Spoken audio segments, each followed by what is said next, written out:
Well, hello. I want to take a moment to say hi to all my new friends from the Lackluster YouTube channel. You guys are providing a lot of engagement on my channel, and I really wanted to say, first of all, I appreciate you coming by. Maybe so you feel a little bit more comfortable, I'll try it this way.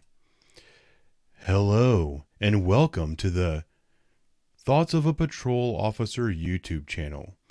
I want to extend my sincere gratitude to the people who follow Lackluster YouTube channel and tell them that I really appreciate you coming by.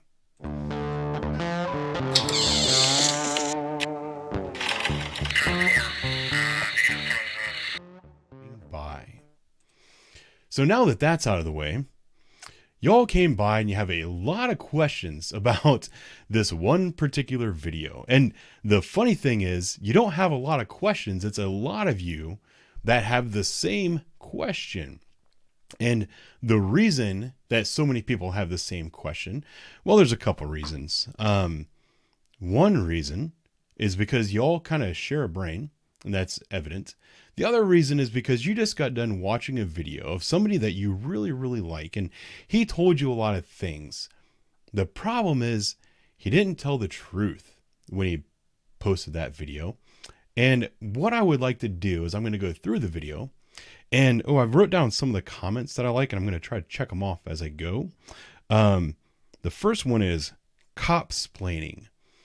I'll do my best not to cop-splain what's going on here, but at the same time, it's important that we all know the facts, how they relate to this particular case with this particular police department in this particular state, because we all know that laws vary from state to state across the country, as do police departments.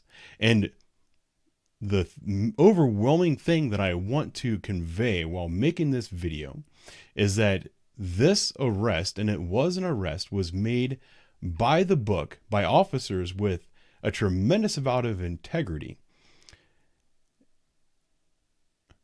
And I think that's just about where I'm going to start. So let's start with some of Lackluster's video, and then I'll address it. I made a little kind of supercut, and there's little kind of pauses to remind me to stop and say something, because I'm not the editing master that he is. So let's see what we got. What's odd is this seems like it would be newsworthy information. However, searching for a Franklin County prosecutor charged with operating a vehicle while intoxicated shows one tiny article with very little information. The county's website also fails to mention anything about this incident and the destruction of property caused by their own employee on their press release page. All right, so that's where I had it paused. The reason that there's not a lot of news stories about this is because nobody knew this incident happened until the police officers, the police officers that were there, they talked to some other police officers, and those police officers found me and told me about it. So I requested the video myself, and I posted the video, and I didn't tell anyone in the news because I didn't want them to scoop my story, my video. So when my video went live, that's the moment that the press found out about it. But the thing is, this happened in December, I believe was the arrest date. I might be wrong. And I didn't post I didn't actually get the video and post it for several months. And he had already pled guilty by time this became news. So by time it came news, it was actually not news anymore. And that's the reason there was no press on this story. I don't know how long I paused this. If you haven't seen my video from yesterday, check it out after this video and see the way this incident is treated compared to how the Loveland police treated a completely sober man. Oh, I paused there. So we're going to talk about this a few times, but the case in this video is Loveland, Colorado. It is not Columbus, Ohio. You can't compare the two. And especially later on in the video when he tries to drag me and my integrity, you can't, when I'm defending what the officers of the Columbus Police Department did, I'm comparing them to other officers from the Columbus Police Department. Those are good officers. They're professionals. I don't know anything about Loveland, Colorado. And I'll also say that there are police officers around the country that from time to time do the wrong thing. From what I've seen about this Loveland situation is that the law there is very different, and they can compel someone to get a blood draw. In the state of Ohio, you cannot. The difference is night and day. The officers recognize that this man is intoxicated and discuss transporting him to jail. Note that on the Columbus.gov website, the official 10 code for prisoner transport is 51. Try and do a 5-1 to the academy. Submit just a field sobriety test for us tonight. I'm going to address that one first. So 5-1 is the code for prisoner transport within the Columbus Police Department. It's also the code that they give to every single person that they give you a ride to. So if a police officer picks up a small child and has to take them home, they'll get on the air and say, hey, I have a juvenile 5-1, and then they'll give the address. Doesn't necessarily mean they're taking someone to jail. A 5-1 means you're giving somebody a ride. Probably not. Okay. We submit to a breathalyzer? Okay. Well, here's this back for you, okay? You're going to put that in your pocket? Thank you. In Ohio, if you are suspected of operating a vehicle while under the influence, you can refuse both field sobriety tests and chemical tests until you are arrested. If you are placed under arrest, Ohio's implied consent law requires a chemical test to be conducted to determine the blood alcohol concentration. Okay, that was a lie. The part that he just said right there was not true. In the state of Ohio, there's implied consent, but there are additional penalties that are actually civil penalties if you refuse to submit to a test. So you're given the opportunity, hey, would you like to do field sobriety, or I would like you to do field sobriety test to prove that you're not intoxicated. The person says no. Then the officer has to go on their observations on whether or not they believe the person is sober enough to continue driving or not. If the officer doesn't believe that person is sober enough to continue driving, they will then detain that person, possibly arrest that person. They'll then read them the Ohio BMV Form 2255, which outlines their rights and obligations regarding their license and whether or not they have to take a breath test. I'm not going to play the entire part of the 2255, but I want you to hear this last part. It's important. Yeah, so if you let me finish here, I'm going to ask for a breath sample from you, okay? If you give me a breath sample, if you say, yeah, I'll do a breath sample. But I already did the field sobriety test. You did the field sobriety, correct. But now I'm asking for a breath sample. That's why I read this to you. Now, if you give me the breath sample, right down here, if you give me the breath sample and you're over the prohibited amount of alcohol, which is 0.08 in the state of Ohio, with no prior OVIs, your license will be suspended for 90 days. Okay, if you refuse to give me a test, your license will be suspended for 1 year. What was that? So you have the opportunity to give a test, and if you do and you're still drunk, the license suspension is less than a refusal. But if you refuse to take the test, your license is still suspended. I don't remember if I addressed it. I'll just say it here. Well, The officers have more than enough evidence to arrest the prosecutor. He appears to have urinated himself after crashing a vehicle, handed over a credit card when asked for his driver's license, 2 caller reports that he attempted to flee, and even admits to having 2 to 3 drinks at a nearby tavern. Okay, so he was arrested for drunk driving. That's exactly what is happening right here. He's being placed in cuffs. He's being placed under arrest. And then they're going to go through the breathalyzer type questions. The thing, and I can't remember if it's this part or later on in the video that I intended to talk about it. In the state of Ohio, an officer can't just go get a blood draw for a refusal unless they have a warrant signed by a judge. And a judge in the state of Ohio is not going to sign a warrant for a blood draw unless that person has committed or has caused an accident that caused serious physical harm to another person, or if this is a repeat offender felony OVI.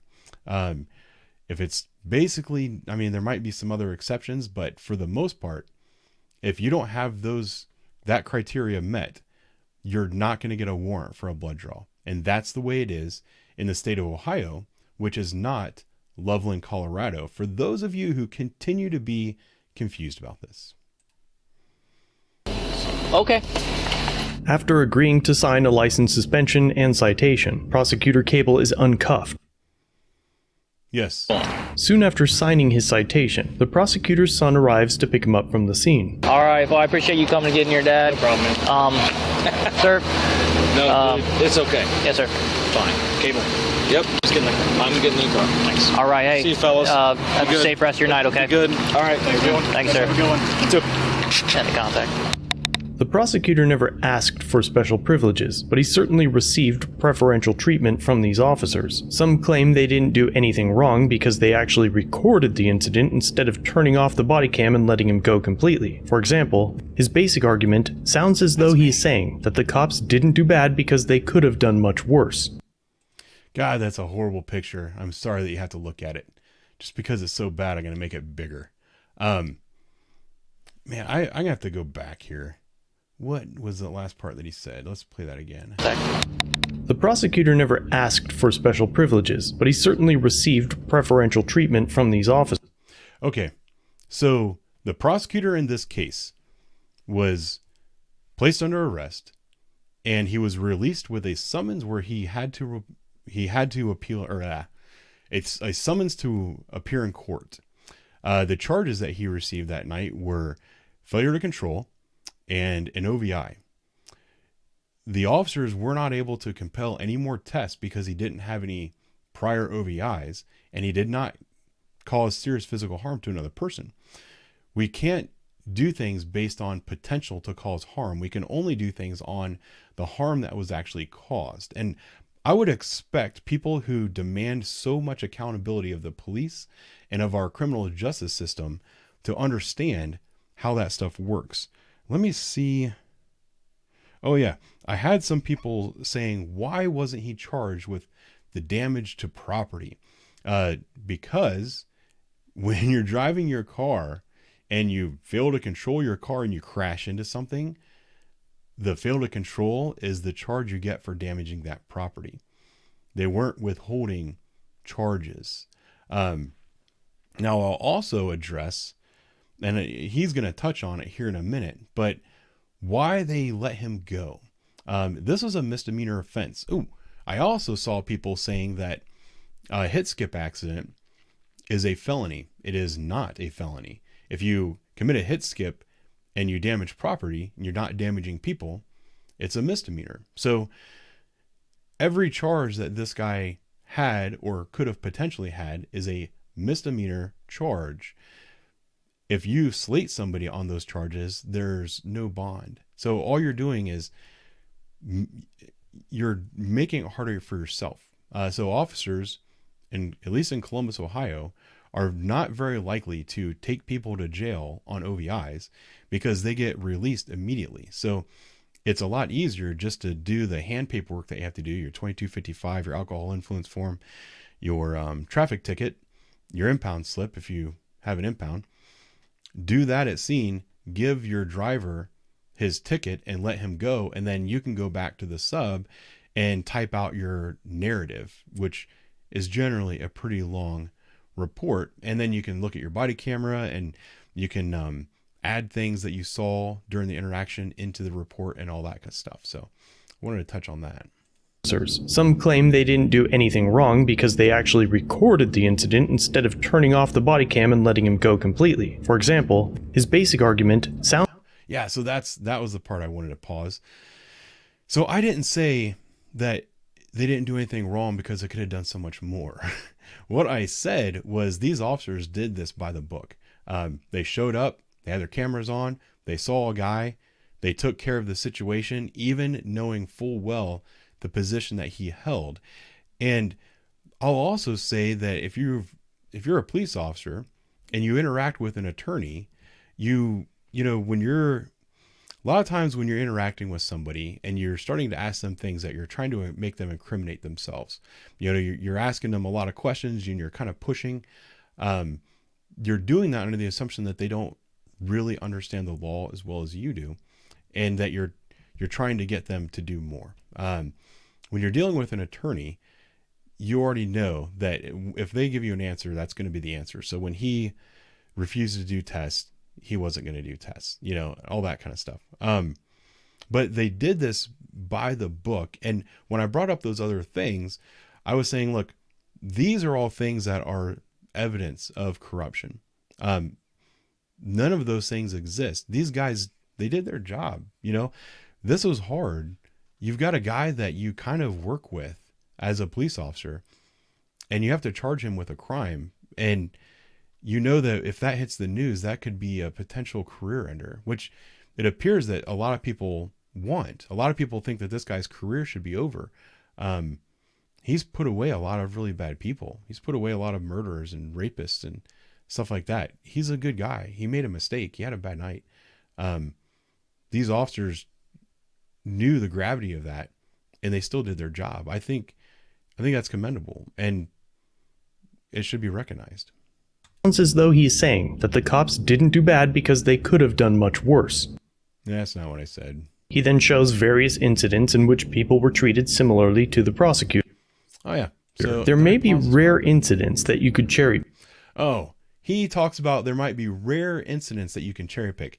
That is freaking hilarious, because I didn't choose rare incidents. I chose every single OVI that I have on my channel. I think every OVI on the channel, except for one, the driver was taken home afterwards. At least 2 people who were wrong way drivers on the freeway, maybe 3. This girl right here that you're looking at, she rear-ended somebody on the freeway, and then she drove miles away. She got off the freeway and was in town somewhere else. One woman who was driving the wrong way on the freeway had peed herself, and a cruiser tried to stop her head on, and she swerved to avoid the cruiser, but actually hit it. She was also taken home. I'm not cherry picking incidents. I took every single incident that I had and I showed it, because these are all incidents with this police department in this city, in this county, in this state, with this justice system. And I showed that their actions were consistent across the board, and that this guy did not get any special treatment.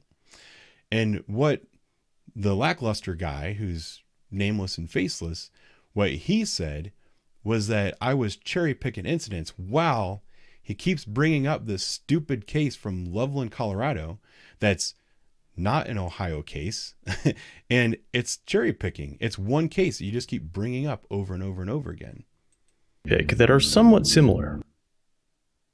Yeah, I paused it too soon. I'm sorry. So I gotta. But to deny that this incident is questionable is nescient, ignorant, or naive. Just about any.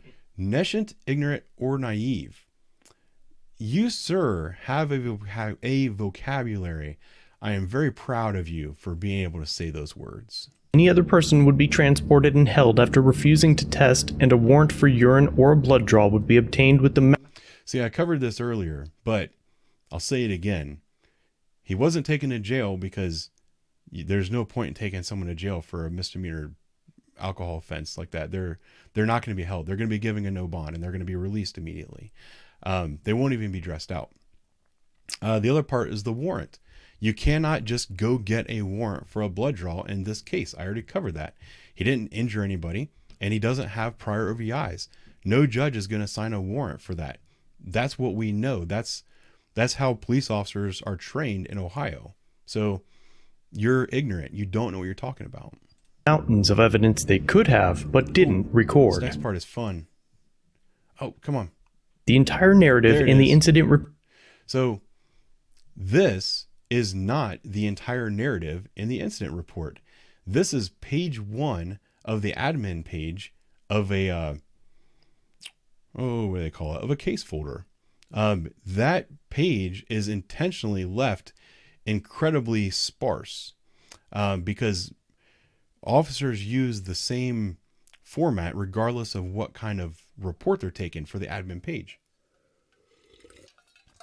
I even listed it in the comments earlier, responding to somebody else, that like if I was responding to a domestic violence incident, the thing I would write on my admin tab on this page, because this is the public page, not the investigative page. If it was domestic violence, I would say On the listed date and time, officers responded to the listed location on a call about domestic violence. They arrived on scene and spoke to victim number 1 and suspect number 1. Suspect number 1 was placed under arrest and slated at the jail. That's what the front page of the admin narrative would say. When you go to the actual U10 or arrest report, that's what it's called in the state of Ohio, that's where you list all of your facts. It'll have times, dates, names, the location of every single thing that happened, as well as a detailed description of all your evidence. That does not go on this page. So this is a lie. This is a mistruth. This is not true. And maybe I'm being a little harsh, rather than just saying you're naive or ignorant or whatever those big words were that you chose to say about me. I'll say you're just ignorant. You just don't know what you're talking about. It's not that you're lying. It's that you're ignorant and you don't know. Report for this is 5 poorly formed sentences long. Nowhere does it include anything about Prosecutor Cable refusing field sobriety tests, never attempting a chemical test, the fact that he damaged city property and kept driving. Again, it's not the arrest report. You don't know what you're talking about. You're wrong. Nor did he include the prosecutor's name. Ooh, that part. I don't include people's names in any of my videos. I take them out. Compare all of this to how the Loveland police Cherry picking. Treated a man who was 100% sober after breath and blood tests were completed. Note that Prosecutor Cable pled guilty, but he and his office both refused. Oh, so the officers responded to a crash on the freeway. They found a guy. They determined that he was intoxicated. They charged him, released him. According to policy, the man went and pled guilty in court to the crimes that he was charged with.